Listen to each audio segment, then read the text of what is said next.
வணக்கம், welcome back to Deena's kitchen.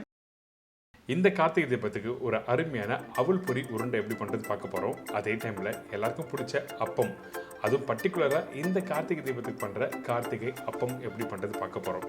இந்த ரெண்டு ரெசிபியும் வெள்ளத்தை பேஸ் பண்ணி பண்ணுறதுனால ஒரு அருமையான ஸ்டைலில் சூப்பராக சட்டுன்னு நம்ம வீட்டிலே பண்ண முடியும்.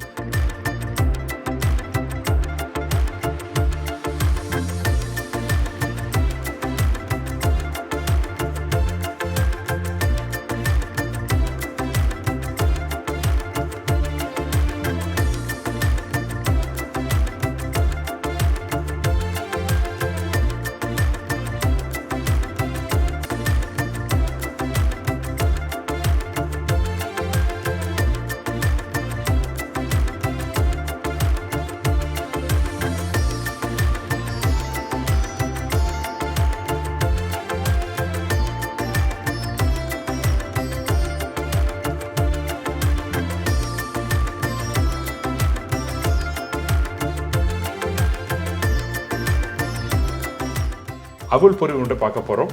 இந்த ரெசிபிக்கு தேவையான பொருட்கள் ஃபஸ்ட்டு பார்த்தலாமா? அவல் பொரி 4 கப்பு, பாவெல்லம் 1/2 கப்பு, சுக்கு பவுடர் 1/4 டீஸ்பூன், ஏலக்காய் பவுடர் 1/4 டீஸ்பூன், நெய் 1 டீஸ்பூன். இதாங்க பொரி உருண்டைக்கு தேவையான பொருட்கள். ஃபஸ்ட்டு நம்ம என்ன பண்ண போகிறோம் கேட்டிங்கன்னா, இந்த பொரி உருண்டைக்கு நம்மக்கிட்ட இருக்க இந்த வெள்ளத்தில் கொஞ்சமாக தண்ணி ஊற்றி நல்லா குக் பண்ண போகிறோம். அதாவது உங்களுக்கு 1 கம்பி போதும் 2 கம்பி போதும் அந்த மாதிரி கஷ்டப்படுற வெள்ளம் எதுவுமே இல்லை. ஃபஸ்ட்டு கொஞ்சம் ஒரு 1/4 டம்ளருக்கு தண்ணி ஊற்றிருக்கேன். நான் சொன்ன குவான்டிட்டி வெள்ளத்துக்கு 1/4 டம்ளர் தண்ணி ஊற்றி நல்லா மிக்ஸ் பண்ணுறோம். இந்த வெள்ளத்தில் நீங்கள் ஃபஸ்ட்டு மண் இருக்கா செக் பண்ணிக்கோங்க. அப்படி மண் இருக்குதுன்னா நல்லா வடிகட்டிட்டு அதுக்கப்புறம் அடுத்த ஸ்டேஜ் நீங்கள் போகலாம். அதே டைமில் இந்த வெள்ளம் கடையில் கேட்டு வாங்கும்போது பாவு வெள்ளம்னு சொல்லி கேட்டு வாங்குங்க, அதான் நல்லாயிருக்கும்.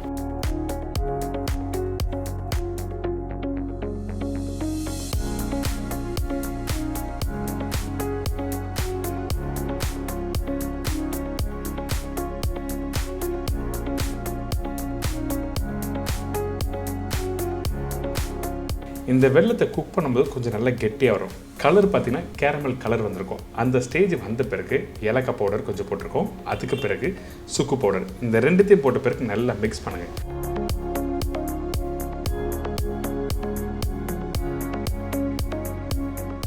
மிக்ஸ் பண்ணும்போது உங்களுக்கு நல்லா கெட்டியாக சேர்ந்து வரும்.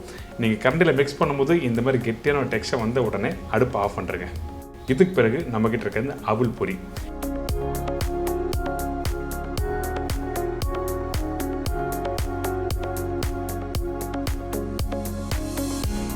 இந்த பொரியை போட்டு நல்லா மிக்ஸ் பண்ணுறோம். மிக்ஸ் பண்ண உடனே ரவுண்டாக உருண்டை பிடிக்க வேண்டியது தான். அதே டைமில் சூடு ஆறின பிறகு நீங்கள் பிடிக்கக்கூடாது. அப்படி பிடிச்சின்னா உங்களுக்கு சரியாக வராது. அதனால் உடனே நல்லா மிக்ஸ் பண்ணுங்கள். மிக்ஸ் பண்ணிவிட்டு எப்படி உருண்டை பிடிக்குதுன்னு உங்களுக்கு சொல்கிறேன். அதே டைமில் இனிப்பு தன்மையை செக் பண்ணிக்கோங்க. நான் சொன்ன குவான்டிட்டி கரெக்டாக இருக்கும். சில பேருக்கு இனிப்பு கொஞ்சம் கூட இருந்ததுன்னா அந்த டைமில் 10% கம்மி பண்ணிக்கலாம். இப்போ நல்லா மிக்ஸ் பண்ணியாச்சுல்ல, இதுக்கப்புறம் இந்த நெய் இதில் யூஸ் பண்ணியிருக்கோம். நெய் 1 டீஸ்பூன் தான் போட்டிருக்கேன். எதுக்காக யூஸ் பண்ணிட்டேன்னா அந்த வாசனை நல்லா வரும். இந்த நெய்யை நல்லா போட்டு மிக்ஸ் பண்ணி முடித்த பிறகு இந்த உருண்டையை அப்படியே கையில் எடுங்க. கொஞ்சம் சூடாக தான் இருக்கும், ஆனால் சூடோட பிடிச்சதான் உங்களுக்கு அழகாக ரவுண்டாக வரும். இந்த டைமில் கையில் ஒட்டாமல் வரணும்னு நினச்சிங்கன்னா கொஞ்சம் நெய் அப்ளை பண்ணிக்கலாம். அப்படி இல்லை, என் கை சுடுது, கொஞ்சம் உருண்டை பிடிக்கிறது கஷ்டமாக இருக்குன்னு நினச்சிங்கன்னா அந்த டைமில் அரிசி மாவு எடுத்துக்கங்க. அரிசி மாவு கையில் அப்ளை பண்ணிவிட்டு அதுக்கப்புறம் அந்த பொரி உருண்டை எடுத்து நீங்கள் ரவுண்டாக பிடிக்கலாம். அப்போ என்ன ஆகுதுன்னா உங்களுக்கு சூடோட தன்மை தெரியாது. அதனால தான் அரிசி மாவு யூஸ் பண்ணு சொல்கிறேன். ஒட்டாமல் வரணும்னா கையில் நெய் அப்ளை பண்ணிவிட்டு அதுக்கப்புறம் உருண்டை பிடிக்க ஆரம்பிங்க. சூடாக இருக்குன்னா அரிசி மாவு யூஸ் பண்ணுங்கள். இப்போ உங்களுக்கு தெரிஞ்சிருக்கும் நெய் எதுக்காக யூஸ் பண்ணுறோம், அரிசி மாவு எதுக்காக யூஸ் பண்ணுறேன்னு. இன்றைக்கி இந்த கார்த்திகை தீபத்துக்கு ஒரு அருமையான பொரி உருண்டை எப்படி பண்ணுறது உங்களுக்கு சொல்லி கொடுத்துருக்கேன். அதுவும் அவல் பொரி உருண்டை ரொம்ப விசேஷம் கார்த்திகை தீபத்துக்கு. இதை தொடர்ந்து கார்த்திகை இனிப்பு அப்பம் எப்படி பண்ணுறது பார்க்க போகிறோம். இந்த ரெசிபிக்கு தேவையான பொருட்கள் பார்த்தலாம். அதுக்கு முன்னாடி நம்ம சேனலில் நிறைய பேர் வீடியோ பார்த்து வீட்டில் ட்ரை பண்ணுற சொல்கிறாங்க. இதுலேயும் இன்னும் கொஞ்சம் டவுட் எதுனா இருந்ததுன்னா நீங்கள் நேராக கூகுள் போங்க. கூகுளில் போயிட்டு www.chefdeenacooks.com டைப் பண்ணுங்கள். என்னோட வெப்சைட் ஓப்பன் ஆகும். உங்களுக்கு தேவையான ரெசிபியை நீங்கள் டைப் பண்ணினா ஃபோட்டோ ப்ளஸ் எக்ஸ்ப்ளனேஷனும் உங்களுக்கு தெளிவாக கொடுத்துருப்பேன். பச்சரிசி 1 கப்பு, அதாவது 1/2 கிலோ, வெல்லம் 1/2 கப்பு, அதாவது 250 கிராம், பனானா 2 நம்பர், ஏலக்காய் பவுடர் 1/4 டீஸ்பூன், ஆயில் ஃப்ரை பண்ணுறதுக்கு தேவையான அளவு. இதாங்க இந்த ரெசிபிக்கு தேவையான பொருட்கள்.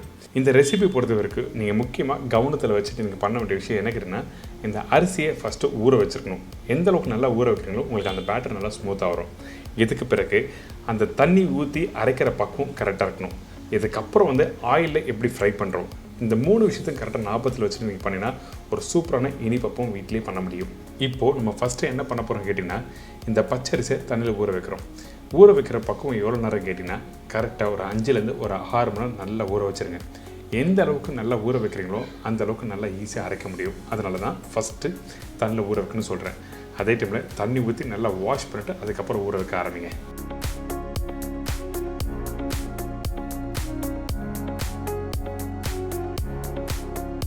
இப்போ சைடில் நம்ம என்ன பண்ணுறோம் கேட்டிங்கன்னா, இந்த வெல்லத்தை குக் பண்ண போகிறோம். இந்த வெல்லத்தை குக் பண்ணுற பக்குவம் என்ன கேட்டிங்கன்னா, கம்பி பதம், அதாவது ஒரு கம்பி பதம் 2 கம்பி பதம் அந்த மாதிரிலாம் எதுவுமே இல்லை. நல்ல வெல்லமாக வாங்கிக்கோங்க. வாங்கின பிறகு கொஞ்சமாக தண்ணி ஊற்றி இதை நல்லா கரைச்சிருங்க. இதில் மண் இருந்ததுன்னா ஸ்டெயின் பண்ணி எடுத்துணும். மண்ணோட நீங்கள் குக் பண்ணி எடுத்தீங்கன்னா கண்டிப்பாக நல்லா இருக்காது, சாப்பிடும்போது நறுன்னு இருக்கும்.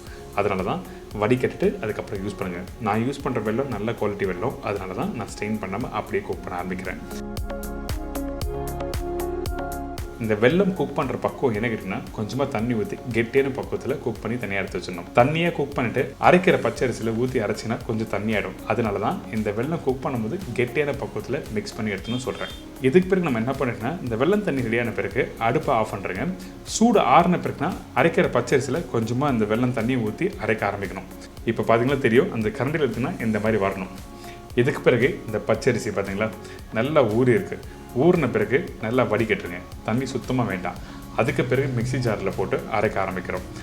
அரைக்கும் போது நம்மக்கிட்ட இருக்க அந்த மஞ்சள் பழத்தை கொஞ்சம் கொஞ்சமாக போட்டு கொஞ்சமாக தண்ணி ஊற்றி அரைக்க ஆரம்பிச்சிருங்க.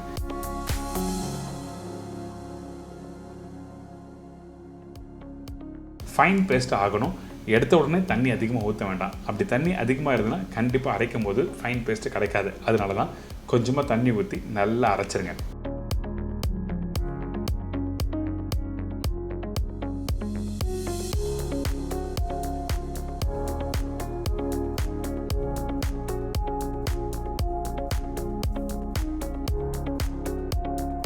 இப்போ நல்லா ஃபைன் பேஸ்ட் ஆகிடுச்சா? இப்போ ஏற்கனவே ரெடி பண்ணி வச்சுருக்க அந்த வெல்லம் தண்ணியை இதில் ஊற்ற ஆரம்பிக்கிறோம். ஊற்றிட்டு திருப்பி லைட்டாக பிளெண்ட் பண்ணுங்கள். மிக்ஸ் பண்ணுறதுக்கு ரொம்ப ஈஸியாக இருக்கும். அதாவது இந்த பச்சரிசியும் வெல்லமும் ரெண்டும் மிக்ஸ் பண்ணுறதுக்கு இந்த மாதிரி மிக்ஸி ஜாரை யூஸ் பண்ணி பண்ணலாம். அப்படி இல்லைன்னா நல்லா பச்சரிசியை அரைச்சி முடிச்ச பிறகு ஏற்கனவே குக் பண்ணி வச்சுருக்க அந்த வெல்லம் தண்ணியை எடுத்து தனியாக விஸ்கில் பீட் பண்ணிவிட்டும் அதுக்கப்புறம் எண்ணெயில் ஊற்றி குக் பண்ண ஆரம்பிக்கலாம். ஸோ 2 விதமாக பண்ணலாம். அது உங்களுக்கு எப்படி பிடிச்சிருக்கோ, உங்களுக்கு எது கம்ஃபர்டபுளாக இருக்கோ அதுக்கேற்ற மாதிரி நீங்கள் மாற்றிக்கலாம். இப்போ பாருங்கள், இந்த மாவு ரெடி பண்ணி வச்சுருக்கோம். எந்த அளவுக்கு டெக்ஸ்சரில் கரெக்டாக இருக்குன்னு சொல்லி சொல்கிறேன். அதுக்கு முன்னாடி கொஞ்சமாக வாசனைக்காக ஏலக்காய் பவுடர் போட்டிருக்கேன். ஏலக்காய் பவுடர் ரொம்ப இம்பார்ட்டன்ட். அதுவும் பர்டிகுலராக வெல்லம் வாழைப்பழம் வர இடத்துல இந்த ஏலக்காய் பவுடர் போட்டு மிக்ஸ் பண்ணிவிட்டு குக் பண்ணி முடிச்ச பிறகு சாப்பிட்டு பாருங்களேன், அந்தளவுக்கு அருமையாக இருக்கும். இந்த பேட்டர் கையில் எடுத்திங்கன்னா இதே மாதிரி ஸ்மூத்தாக இருக்கணும். திக்காக இருக்கக்கூடாது. திக்காக இருந்ததுன்னா உங்களுக்கு ஷேப் கிடைக்காது. அதே டைமில் தண்ணியாக இருந்ததுன்னா எண்ணெய் பிடிக்க ஆரம்பிக்கும். இதுக்கு பிறகு ஃப்ரை பண்ணுற பக்குவம் என்ன கேட்டிங்கன்னா, ஃபஸ்ட்டு கடாய் யூஸ் பண்ணும்போது ஃப்ளாட்டான கடாய் யூஸ் பண்ணக்கூடாது, குழி கடாய் தான் யூஸ் பண்ணணும். அப்போ தான் உங்களுக்கு வந்து ஈஸியாக இருக்கும் ஃப்ரை பண்ணி எடுக்கிறதுக்கு. அதே டைமில் எண்ணெய் நல்லா சூடாக இருக்கணும். நீங்கள் மாவு ஊற்றுறதுக்கு முன்னாடி எண்ணெய் சூடான பிறகு ஸ்லோ ஃப்ளேம் வச்சுருங்க. அதுக்கு பிறகு இந்த மாவு ஊற்றும் போது மெதுவாக ஊற்றக்கூடாது. நீங்கள் அந்த கரண்டியை அப்படியே சாய்க்கணும். சாய்ச்சின்னா உங்களுக்கு ஷேப் கரெக்டாக வரும். அப்படி இல்லை, மெதுவாக அப்படி பொறுமையாக ஊற்றுனீங்கன்னா உங்களுக்கு கரெக்டாக ரவுண்ட் ஷேப்பில் கிடைக்காது. அதனால தான் மாவு எடுத்த உடனே அப்படியே சாய்ச்சிடணும். சாய்ச்சினா இந்த மாதிரி ஷேப்பில் இனிப்பப்பும் சூப்பர் ரெடி ஆகிடும்.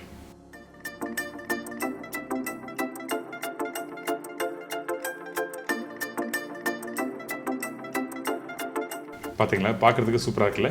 இப்போ இன்னொரு பீஸும் பண்ணி காமிக்கிறேன். எண்ணெய் சூடான உடனே அந்த மாவை அப்படியே சாய்க்கிறோம். சாய்ச்ச உடனே மெதுவாக அப்படியே மேலே வரும். மேலே வர டைமில் பூரி மாதிரியே இருக்கும். அதுக்கப்புறம் திருப்பி இன்னொரு சைட்லையும் குக் பண்ண ஆரம்பிங்க.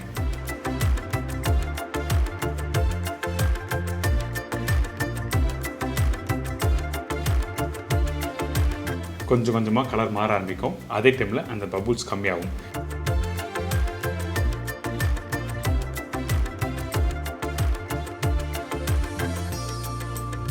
கொஞ்சம் லைட்டாக அந்த கோல்டன் ப்ரௌன் கலர் வந்த பிறகு நீங்கள் தனியாக எடுத்து வச்சு நீங்கள் சாப்பிட்டு பாருங்களேன், அந்தளவுக்கு சூப்பராக இருக்கும். அதே டைமில் உள்ளே நல்லா சாஃப்டாக இருக்கும்.